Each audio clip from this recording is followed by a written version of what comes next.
21 जून शनिवार, आषाढ़ मास के कृष्ण पक्ष की एकादशी तिथि यानी कि योगिनी एकादशी के दिन व्रत उपवास रखना ना रखना, पूजा पाठ करना चाहे ना भी करना, पर साल की सबसे बड़ी एकादशी पर भगवान श्री सूर्यनारायण जी को जल में यह सिर्फ एक गुप्त चमत्कारी चीज मिलाकर चढ़ा देने से तत्काल रूप से मिटेगी।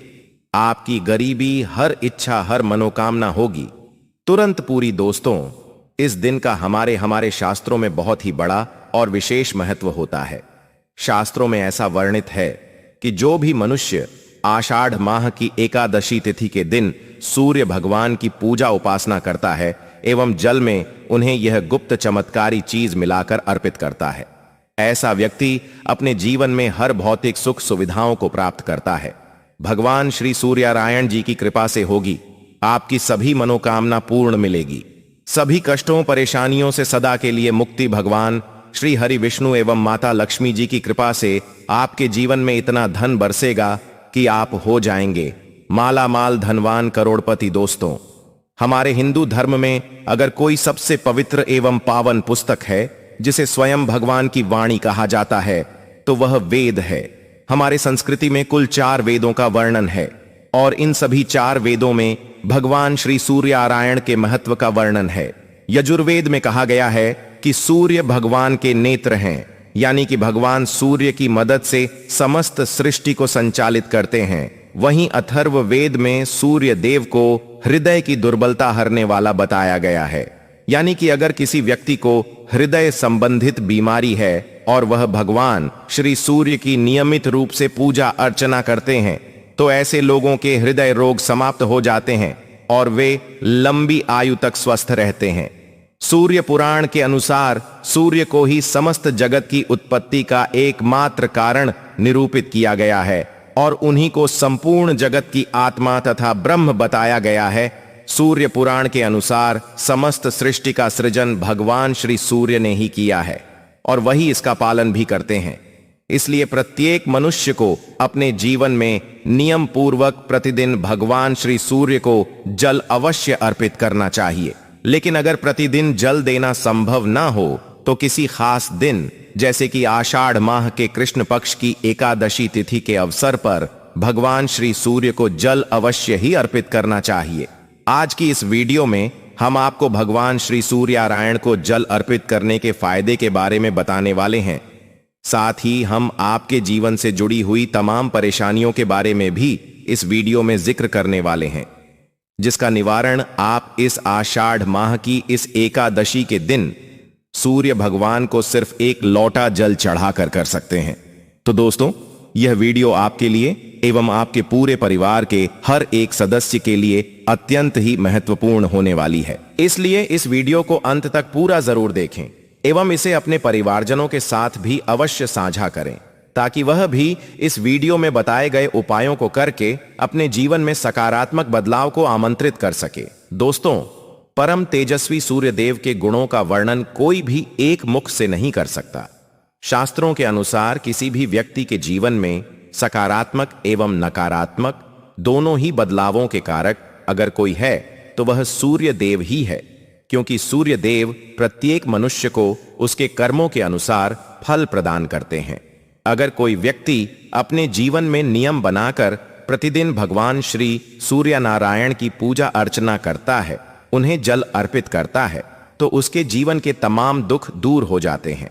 वहीं शास्त्रों में ऐसा भी कहा गया है कि जो भी मनुष्य भगवान श्री सूर्यनारायण का अपमान करता है एवं उन्हें गलत विधि से जल चढ़ाता है, ऐसा व्यक्ति घोर पाप का अधिकारी है एवं ऐसे लोगों पर भगवान श्री सूर्य अत्यंत क्रोधित हो जाते हैं, जिस वजह से उसे अपने जीवन काल में तमाम मुश्किलों एवं तकलीफों का सामना करना पड़ सकता है। इसलिए दोस्तों, आपको भगवान श्री सूर्य को जल चढ़ाने के नियमों के बारे में होना ही चाहिए। दोस्तों, शास्त्रों में भगवान श्री सूर्यदेव को स्वयं नारायण का अंश कहा गया है और यह जो पावन महीना चल रहा है आषाढ़ का, यह भगवान सूर्यनारायण का ही महीना है। इसलिए इस महीने में आने वाली एकादशी तिथि भगवान श्री सूर्यनारायण जी को अत्यंत प्रिय है। साथ ही साथ इस दिन सूर्य योग का भी निर्माण होने जा रहा है, जिस वजह से इस दिन का महत्व कई गुना बढ़ जाता है। दोस्तों, भगवान श्री सूर्यनारायण की पूजा एवं उनके महत्व के बारे में भगवान श्री कृष्ण ने भी कई बार जिक्र किया है। एक पौराणिक कथा के अनुसार भगवान श्री कृष्ण के बेटे सांभ को उनकी गलतियों के वजह से भगवान श्री कृष्ण ने ही श्राप दे दिया था, जिसके कारण उनके पूरे बदन में कुष्ठ रोग हो गया था। बाद में सांप को अपनी गलतियों का एहसास हुआ और जब उन्होंने अपने पिता यानी कि श्री कृष्ण से इस रोग का निवारण पूछा तो उन्होंने सांप को भगवान श्री सूर्य के मंदिरों को बनाने के साथ उनकी नियमित पूजा करने का, उन्हें नियमित जल अर्पित करने का आदेश दिया, जिसके बाद से ही सांप को कुष्ठ रोग से मुक्ति मिली। यहां तक कि इस युग के विज्ञान ने भी इस बात को मान्यता दी है कि जब भी भगवान श्री सूर्यनारायण की किरण हमारे शरीर को छूकर उसे अवशोषित करती है तो सूर्य के प्रकाश की वजह से हमारे त्वचा पर जो भी सूक्ष्म जीवाणु होते हैं उनका नाश पल भर में हो जाता है। दोस्तों, सौर धर्म के सदाचरण भाग में हमें भगवान श्री सूर्यनारायण को जल चढ़ाने के कुछ नियमों के बारे में पता चलता है, जिसके अनुसार सूर्य देव को जल अर्पित करने वाले व्यक्ति को सुबह ब्रह्म मुहूर्त में उठकर स्नान आदि शुद्ध के बाद पीले अथवा हल्के लाल रंग के वस्त्र पहनकर हाथों में तांबे का लोटा लेकर या अगर लोटा न हो तो हाथों की अंजूरी बनाकर भगवान श्री सूर्यनारायण के मंत्रों के जप के साथ या उनके नामों के साथ उन्हें जल अर्पित करना चाहिए। जल अर्पित करने के दौरान हमें इस बात का विशेष रूप से ध्यान रखना चाहिए कि जो जल आप सूर्यदेव जी को अर्पित कर रहे हैं उसके छींटे आपके ऊपर ना पड़े, क्योंकि ऐसा अगर होता है तो इसे भगवान श्री सूर्यनारायण का अपमान समझा जाता है। इससे बचने के लिए आप किसी खाली गमले अथवा स्वच्छ बाल्टी में उस जल को गिराएं और बाद में उस जल को किसी पेड़ पौधे में अर्पित कर दें। इसी के साथ दोस्तों, जब भी आप भगवान श्री सूर्यनारायण को जल अर्पित कर रहे हो तो आपको इस बात का भी ध्यान रखना चाहिए कि जिस भी लोटे से आप भगवान सूर्य को जल अर्पित कर रहे हैं उस लोटे में आपके अंगूठे स्पर्श नहीं होने चाहिए, और अगर आप अपने हाथों से जल अर्पित कर रहे हैं तो आपके हाथों की तर्जनी उंगली और अंगूठा आपस में संपर्क में नहीं आने चाहिए, क्योंकि उंगली और अंगूठे के मिलन से राक्षसी मुद्रा का निर्माण होता है और हमें राक्षसी मुद्रा में कभी भी श्री सूर्य को जल अर्पित नहीं करना चाहिए। चलिए दोस्तों, अब हम जानते हैं कि इस शनिवार एकादशी तिथि पर सूर्य देव को जल चढ़ाने वाले लोटे में वह कौन सी चीज आपको मिलानी है जिसे मिलाने के बाद आपकी जिंदगी बदल जाएगी। दोस्तों, आज की इस वीडियो में हम जिन उपायों के बारे में आपको बताने वाले हैं, यह उपाय कोई मामूली उपाय नहीं है, बल्कि दुनिया भर के तमाम ज्योतिष इन उपायों को अनुभूत सफल उपाय बताते हैं। इसलिए दोस्तों, बहुत ही ध्यानपूर्वक इन उपायों को आप सुनिए। हो सके तो आप कॉपी कलम लेकर इन उपायों को एक जगह नोट कर लें। तो चलिए जानते हैं इन उपायों के बारे में। अगर आपका मन एकाग्र नहीं है और आप किसी भी कॉम्पिटिटिव एग्जाम की तैयारी कर रहे हैं या फिर आप स्कूल कॉलेज स्टूडेंट हैं और आपके मार्क्स अच्छे नहीं आते, तो आपको इस योगिनी एकादशी से शुरू कर प्रतिदिन भगवान श्री सूर्यनारायण को जल देने वाले लोटे में नीले रंग का गुलाल मिलाकर अर्पित करना चाहिए। ऐसा करने से आपकी एकाग्रता शक्ति में जबरदस्त वृद्धि होगी और जो भी पाठ का अध्ययन आप करेंगे वह पाठ आपको तुरंत ही कंठस्थ हो जाएगा। दोस्तों, हमारे शास्त्रों में हमें इस बात का वर्णन मिलता है कि भगवान श्री सूर्य अतुलित बल, बुद्धि एवं पराक्रम के देवता हैं। श्री हनुमान जी महाराज को सूर्यदेव ने ही शिक्षा दी, इसीलिए हनुमान जी के गुरु सूर्यदेव ही हैं। इसी वजह से जो भी मनुष्य भगवान श्री सूर्य की नियमित रूप से पूजा करता है एवं इस योगिनी एकादशी के दिन उन्हें एक लोटा जल अर्पित कर देता है तो उसके ऊपर भगवान श्री गणेश और सूर्यदेव दोनों की कृपा बरसती है। इसके अलावा दोस्तों, जिन भी माता बहनों के पुत्र नहीं हो रहे, ऐसी माता बहनें पुत्र प्राप्ति की कामना हेतु भगवान सूर्य को जल अर्पित करने वाले लोटे में यह एक खास एवं गुप्त चमत्कारी चीज 21 जून शनिवार एकादशी के दिन मिला दें। ऐसा करने से आपको निश्चित रूप से 41 दिनों के अंदर कोई न कोई शुभ समाचार सुनने को मिलेगा, क्योंकि प्राचीन समय से ही पुत्र प्राप्ति हेतु महिलाएं भगवान श्री सूर्यनारायण की पूजा अर्चना करते आ रही हैं। एक पौराणिक कथा के अनुसार महर्षि कश्यप की पत्नी अदिति को भगवान श्री सूर्यनारायण के पूजा उपासना के बाद ही तेजस्वी पुत्र की प्राप्ति हुई थी। बस आपको करना यह है कि आपको इस शनिवार एकादशी तिथि के दिन से शुरुआत कर भगवान श्री सूर्य को जल देने वाले लोटे में थोड़ा देसी गाय का शुद्ध घी एवं दूध डाल लेना है और फिर आपको ओम सूर्य नमः, ओम भास्कराय नमः मंत्र का निरंतर जाप करते हुए इस जल को सूर्य देवता को अर्पित करना है। ऐसा लगातार 41 दिनों तक करने से आपको निश्चित ही फल मिलेगा। यह उपाय माताएं अपने संतान की रक्षा के लिए भी कर सकती हैं। 21 जून आषाढ़ माह की एकादशी के दिन भगवान सूर्यदेव को जल अर्पित करने वाले जल में हमें क्या डालना है? देखिए दोस्तों, बहुत से लोगों को भाग्य का साथ मिलता ही नहीं है। बहुत से लोग कमेंट करते हैं कि हमारा भाग्य साथ नहीं देता है। ऐसे में श्री सूर्य को भाग्य का कारक माना गया है, प्रबल कारक माना गया है। जब आप भगवान सूर्यदेव को सुबह जल देते हैं तो जल देते समय आपको गायत्री मंत्र का जाप करना है। यदि आपके आत्मविश्वास में कमी आ गई है, पराक्रम में कमी आ गई है और आत्मविश्वास आपका कमजोर होता जा रहा है, तो ऐसे में आप इस आषाढ़ मास की इस एकादशी के दिन अपने माथे पर केसर से लाल चंदन का तिलक लगाएं। साथ ही केसर मिश्रित लाल चंदन जल में डालकर भगवान सूर्यदेव को अर्घ्य दें। सूर्यदेव को जब आप जल में लाल चंदन और केसर डालकर अर्पित करेंगे, तब सूर्यदेव को जल अर्पित करने से आपकी कुंडली में चल रहे सभी दोषों का निवारण तत्काल रूप से हो जाएगा। वहीं अगर आपकी कुंडली में किसी प्रकार के कोई दोष चल रहे हैं, तो मात्र इस उपाय से आपके जन्म कुंडली के ग्रह दोष दूर होते हैं और साथ ही साथ आपके पिता भी आपसे बहुत प्रसन्न हो जाते हैं। वहीं यदि आप किसी बीमारी से परेशान हैं, तो ऐसे में सूर्य देव को जल में पीला कनेर का पुष्प मिलाकर चढ़ाना बहुत ही शुभ होता है। ऐसा करने से बीमारियों से राहत मिलती है। वहीं अगर किसी व्यक्ति को नींद आने में परेशानी या ब्लड प्रेशर की समस्या है, तो उस जल में कच्चा दूध मिलाकर सूर्य देव को चढ़ाना चाहिए। इससे लाभ मिलता है। शत्रुओं से मुक्ति के लिए करें यह उपाय। अगर कोई व्यक्ति शत्रुओं से परेशान है, तो उसे जल में साबुत लाल मिर्च मिलाकर सूर्य देव को अर्पित करनी चाहिए।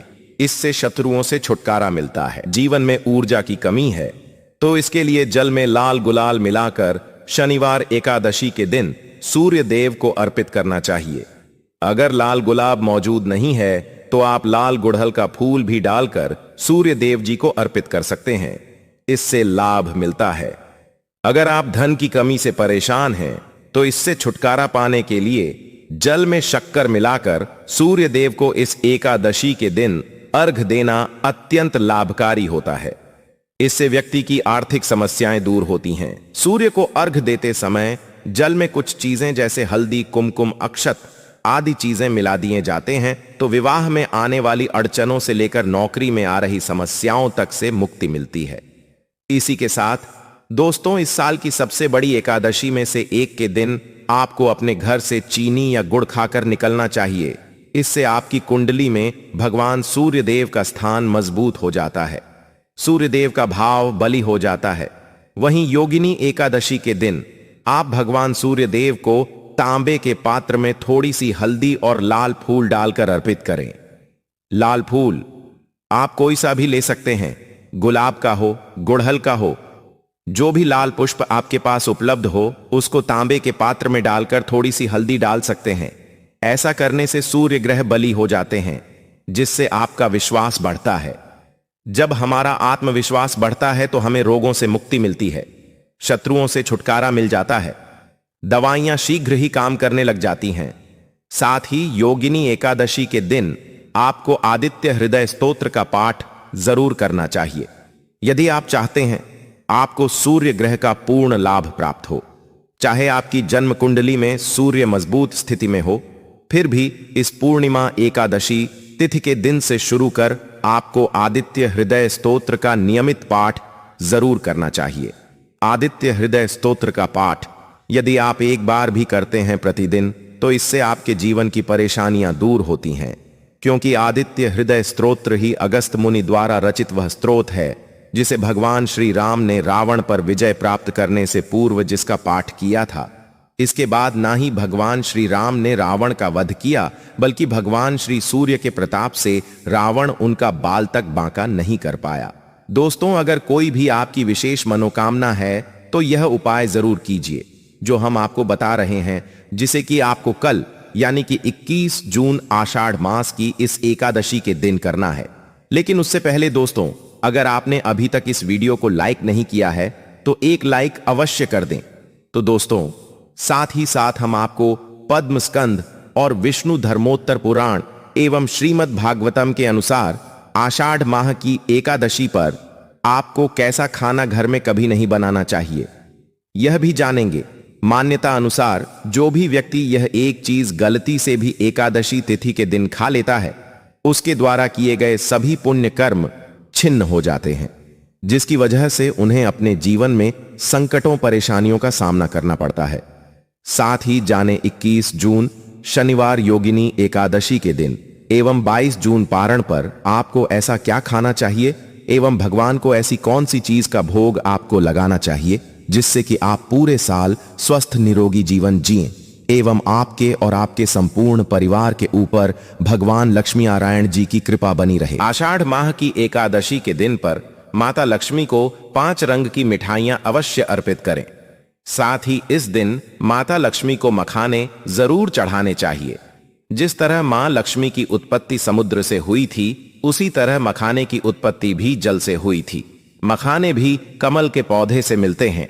धर्मशास्त्रों के अनुसार कमल के फूल और मखाने को बहुत ही शुभ माना जाता है। इसके अलावा दोस्तों, विशेष रूप से इस दिन मखाने की खीर बनाकर श्री लक्ष्मी नारायण को अर्पित करना अत्यंत फलदायी माना गया है। धर्मशास्त्रों के अनुसार मखाना स्वयं जल तत्व से उत्पन्न होता है। ठीक उसी प्रकार जैसे माता लक्ष्मी समुद्र मंथन के दौरान समुद्र से प्रकट हुई थी। अतः जब मखाने से बनी खीर माता को समर्पित की जाती है तो वह अत्यंत प्रसन्न होती है और उस घर में धन धान्य सुख समृद्धि और ऐश्वर्य के भंडार भर देती है। इसी तरह आषाढ़ माह की इस एकादशी पर भगवान गणेश को दूर्वा घास अर्पित करना भी बहुत ही शुभ माना गया है। एकादशी के दिन प्रातः काल स्नान करके विधि पूर्वक भगवान गणेश को हरि दूर्वा चढ़ाता है, उसके जीवन से दरिद्रता सदा के लिए समाप्त हो जाती है। भगवान गणपति की कृपा से ऐसा व्यक्ति जीवन में कभी निर्धन नहीं रहता। इसलिए हो सके तो इस दिन भगवान गणेश जी को दूर्वा अर्पित करने के बाद आप इसे अपने परिवार में प्रसाद स्वरूप बांटें। ऐसा करने से भगवान गणेश की कृपा उस घर के हर सदस्य पर बनी रहती है। जिन भक्तों की कुंडली में ग्रह नक्षत्र प्रतिकूल चल रहे होते हैं, उनके लिए यह दिन विशेष अवसर प्रदान करता है।